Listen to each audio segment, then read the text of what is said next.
Olá, sejam muito bem-vindos e bem-vindas ao videocast do FGV Company Insights em parceria com a revista GV Executivo.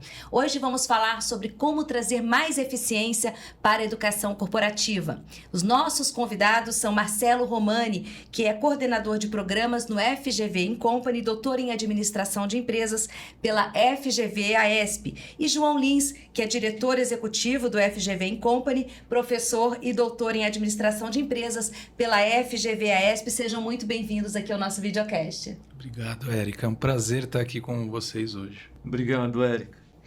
A gente vive num momento, né, João, que é um momento muito dinâmico, com muitas mudanças, transformações no mercado de trabalho, algumas profissões desaparecendo, outras surgindo. Qual que é a importância da educação corporativa nesse contexto? Érica, eu acho que a educação corporativa atualmente ganhou uma importância estratégica maior do que tinha.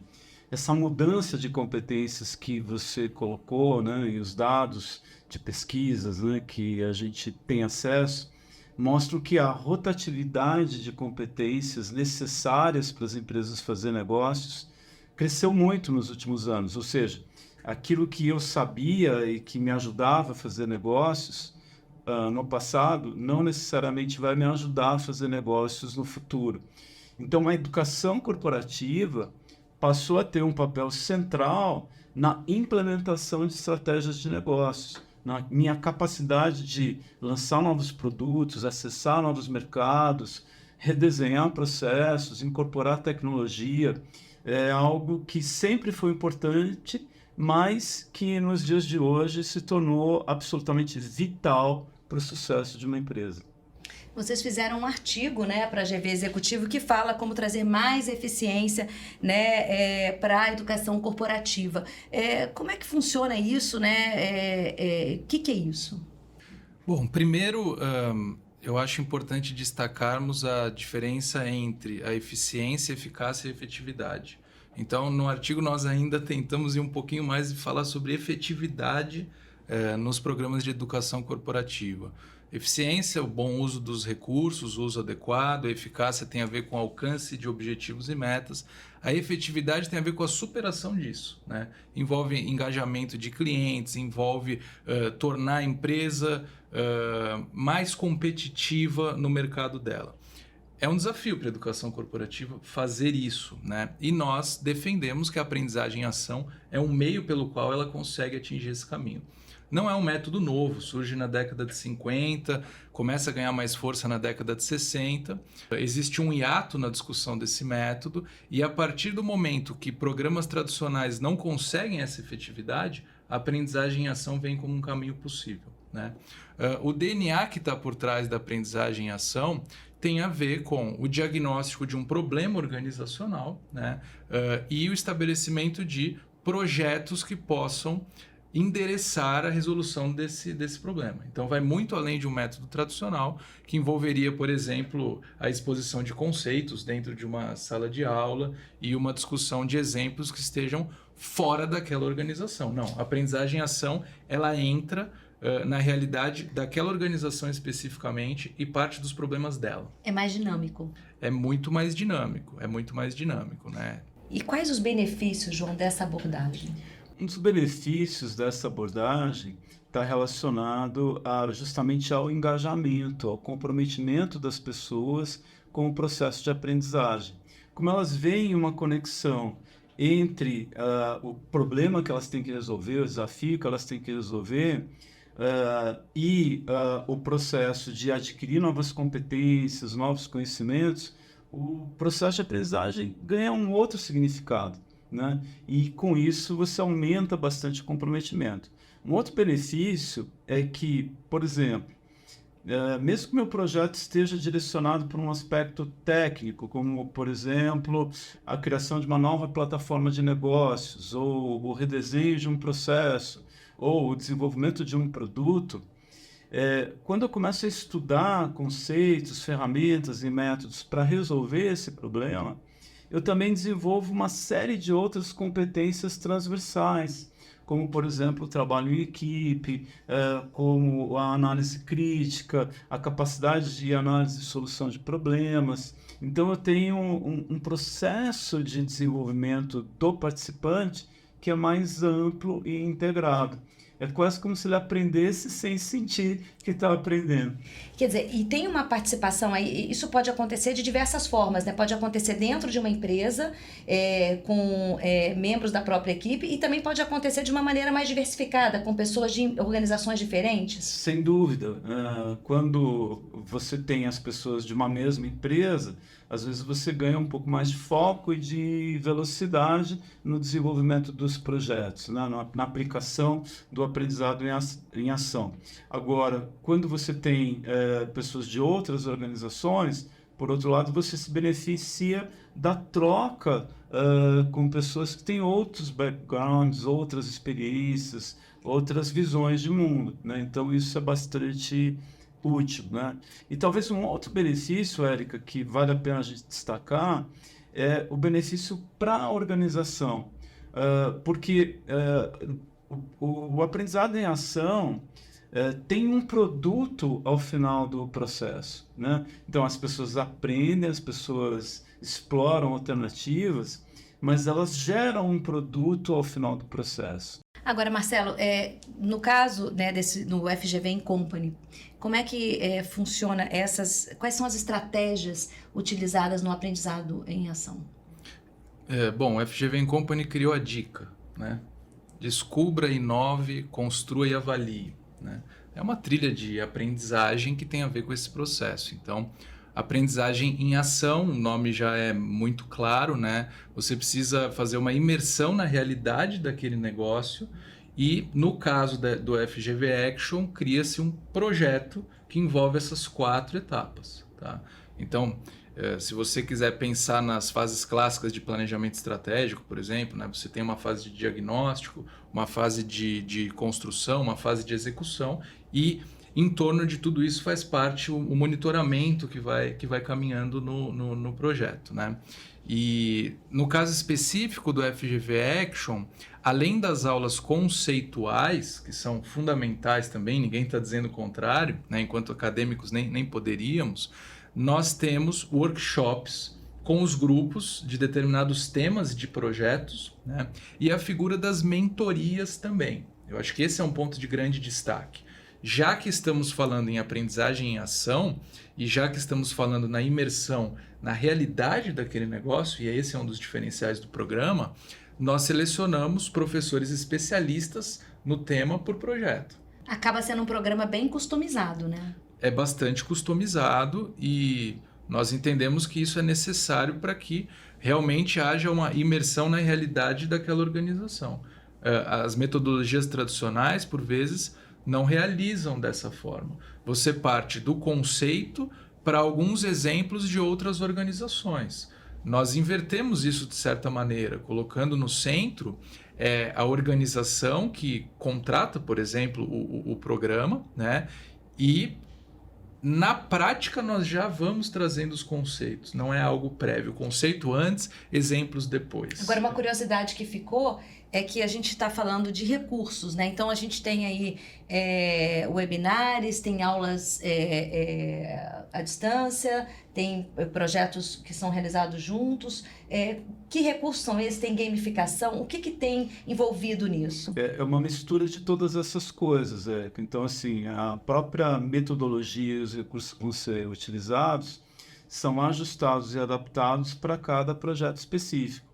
Agora, eu acho que uma coisa super bacana que acontece é perceber que não é uma intervenção externa que vai resolver o problema da empresa, mas são as próprias pessoas da empresa que vão encontrar o caminho da inovação e o caminho criativo para resolver aquele problema. Com uma orientação de uma mentoria de um professor que é especializado no tema. Exatamente. E por isso também a abordagem representa um grande desafio para a educação tradicional, porque o papel do professor muda totalmente. ele não é mais a pessoa que ensina como fazer, mas é a pessoa que tem que facilitar o processo de aprendizado, aportar e sugerir ferramentas no momento adequado, né? E ajudar aquela equipe de participantes, né, de aprendizes, a como trabalhar com o problema.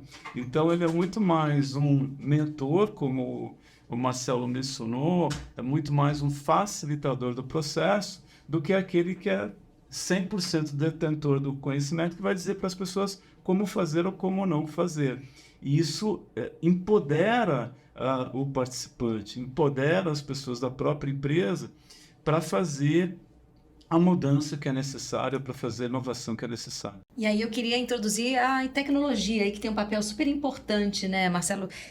Que mudança? A gente já pode perceber as mudanças trazidas pela tecnologia na educação corporativa também? Pode. Até falava ontem com o João sobre o ChatGPT, ele tem boas reflexões nesse ponto também, mas o uso da tecnologia ele vem, por exemplo, para apoiar a análise de dados nesses projetos que são criados na metodologia de aprendizagem em ação, para a geração de ideias também, para que as pessoas aprendam a fazer perguntas melhores, porque o ChatGPT, por exemplo, ele é movido pelas perguntas, né? Mas fica sempre o alerta. O ChatGPT, como eu venho dizendo, ele está sempre olhando para trás, né? Ele pega aquilo que foi feito no mundo. Ele pode gerar tendências, mas é óbvio que isso é olhando para o retrovisor, de certa maneira. A necessidade de criação, ela vem de nós, e aí está um dos grandes desafios, né? E aí precisa ter uma bagagem para isso, uma curadoria. Sem dúvida, sem dúvida. Se o Marcelo me permite um comentário adicional, eu acho que assim, a exemplo do que acontece em outras áreas, a tecnologia é um grande viabilizador, é um grande acelerador do processo. Então, dentro do nosso tema, que é aumentar a eficácia e efetividade dos programas de educação corporativa, o uso da tecnologia vem nessa direção, né? Então, se a gente pensar nas várias ferramentas de colaboração que todos nós passamos a utilizar de maneira mais intensa a partir da pandemia, as ferramentas de análise de dados, como o Marcelo mencionou, agora mais recentemente o ChatGPT, tudo isso vem a favor de você ganhar produtividade e maior efetividade em tudo que você faz, e não poderia ser diferente na educação. Complementando o comentário do Marcelo, é que o uso da tecnologia vem para acelerar e facilitar o processo de aprendizado. E é claro que eu tenho que lidar com os riscos e tomar as medidas adequadas para isso. Marcelo, a gente falou disso tudo e tudo isso tem a ver com inovação também, né? O FGV Action, né, é uma maneira diferente de aprender, de fazer, de resolver problemas. Qual que é a importância, né, da inovação na educação corporativa?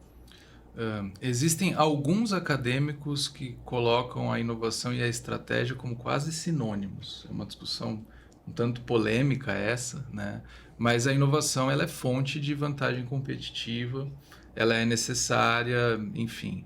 E nós acreditamos que a educação corporativa, quando ela é efetiva, ela potencializa essa ideia de inovação.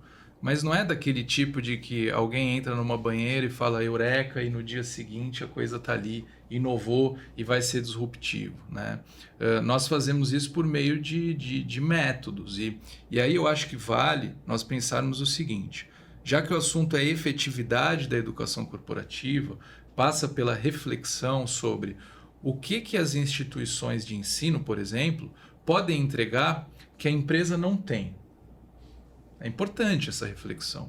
Eu vejo dois caminhos. O João acabou de mencionar na outra questão, pensamento crítico. Claro que as empresas têm, mas o local, né, desde lá da Grécia Antiga, a academia ela é o local onde você questiona, onde você muitas vezes coloca o dedo na ferida, fala o que tem de errado, como tem que melhorar. Então, o desenvolvimento do pensamento crítico é um ponto que eu destacaria. E o outro ponto é o rigor, né? É uma aprendizagem baseada em evidências. E isso é fundamental para a inovação. Mas, Érica, eu queria também chamar a atenção a um ponto, talvez com um foco um pouco menor, né? Nós começamos aqui a nossa conversa falando sobre a importância estratégica da educação corporativa.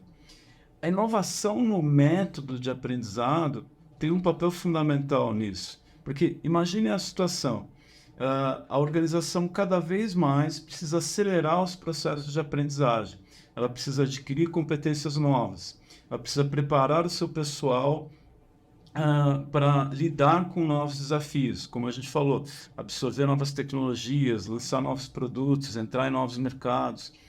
Então, como é que eu vou resolver essa demanda, essa pressão, num contexto onde eu tenho cada vez menos tempo, cada vez onde eu tenho recursos mais limitados? Então, o profissional de educação corporativa que está planejando essas ações tem o desafio cada vez maior de disputar um tempo cada vez mais escasso para o processo de aprendizagem. E é aí que, muitas vezes, a abordagem tradicional falha, porque ela consome muito tempo. Então, é cansativa e às vezes acaba atrapalhando toda uma agenda do executivo, né, de um CEO ou de um gestor, para poder participar de um processo desse que às vezes leva mais de um ano, né? Exatamente. Então, como o Marcelo comentou, se a organização, por um lado, precisa ser mais inovadora, mais criativa, nós também, como profissionais de recursos humanos ou de educação corporativa, também precisamos ser mais criativos na forma de fazer a entrega. A gente vive hoje no mundo uma crise de engajamento nos programas de educação corporativa, porque a agenda das pessoas é tão tomada por várias demandas simultâneas, né, que por mais que elas queiram se engajar, às vezes, num programa de educação... É um desafio. É um desafio, né? Então, eu preciso ser criativo nesses modelos. É isso, queria muito agradecer a presença de vocês, professor João Lins, professor Marcelo Romani, muito obrigada pela participação de vocês aqui no nosso videocast. Obrigado, Érica. Foi um prazer participar com vocês aqui. Muito legal, Érica. Obrigado pelo convite.